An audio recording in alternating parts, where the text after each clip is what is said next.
O inventário é um processo que ocorre após a morte de uma pessoa. Assim, é durante esse processo que ocorre o levantamento de todos os bens que o falecido deixou. Além disso, ele pode ser judicial ou extrajudicial. Saiba mais na reportagem de Luiz Alberto. Toda vez que uma pessoa falece, os parentes precisam fazer inventário. O inventário serve para regularizar o patrimônio da pessoa falecida em nome dos herdeiros, que passam a ser os novos proprietários daquele patrimônio. Então, se essa pessoa que faleceu deixou bens, é preciso sim fazer o inventário.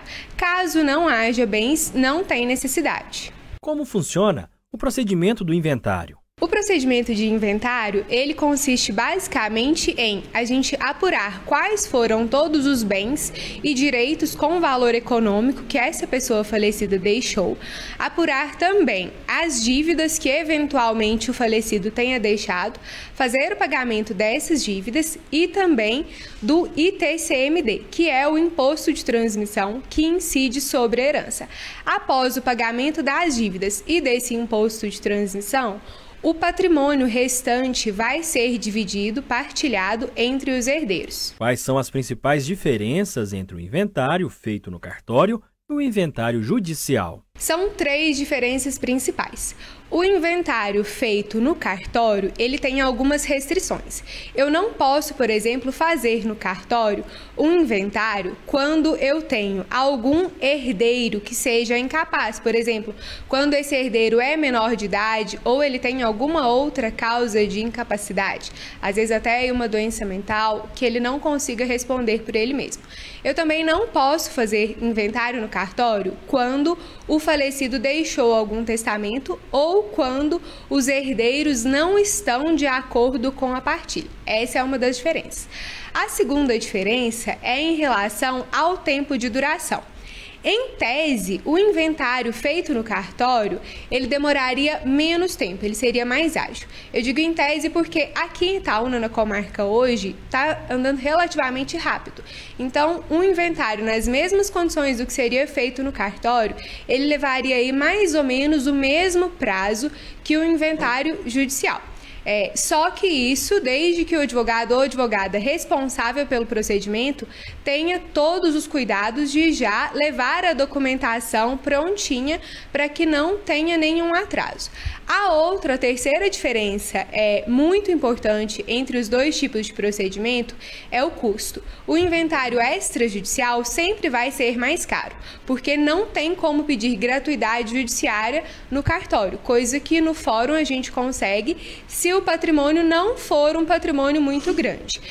Já no cartório não tem jeito, independente do valor do patrimônio, tem que ser paga essa escritura de inventário. Só que quanto maior o patrimônio, mais caro vai ficar. Então, a outra diferença é relativamente ao custo. Na via judicial é sempre mais barato. Os herdeiros precisam estar de acordo para abrir o inventário? Não precisa ficar aguardando todos os herdeiros chegarem a um acordo sobre como vai ser a partilha para fazer o inventário.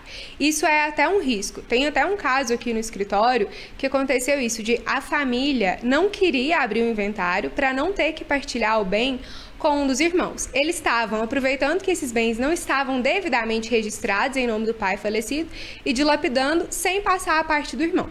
Nós auxiliamos esse cliente, entramos com o inventário, comprovamos a existência desses bens e agora esses bens vão ter que ser partilhados.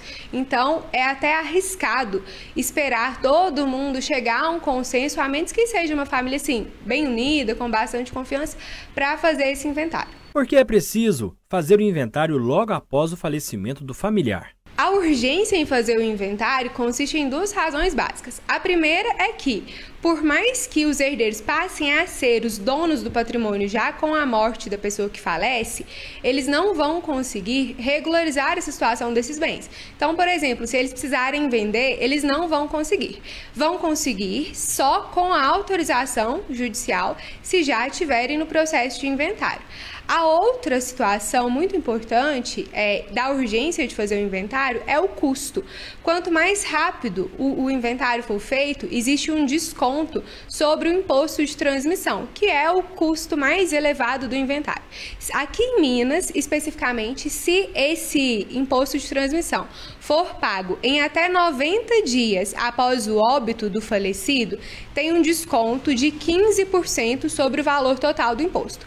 Já se a pessoa deixar passar 180 dias para só depois fazer esse recolhimento, e vai incidir multa e juros sobre esse valor. Vai ficar bem mais pesado. Então, se a pessoa realmente quiser fazer o inventário pagando um valor menor, tem que fazer rápido. Qual é o custo para fazer o inventário? Os custos para fazer o inventário são aqueles custos básicos de pegar a certidão no cartório, comprobatório da existência dos bens, certidão de inexistência de inventário, o custo do pagamento do imposto de transmissão, o ITCMD, o custo dos honorários que você vai ter que pagar para o advogado e o custo do cartório ou da justiça, se for o caso, se a pessoa não conseguir a gratuidade judiciária.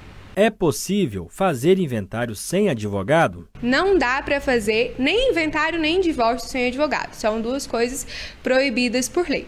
Pode acontecer muitas vezes de a pessoa ir ao cartório para fazer o inventário e o próprio cartório oferecer esse serviço de ter um advogado lá.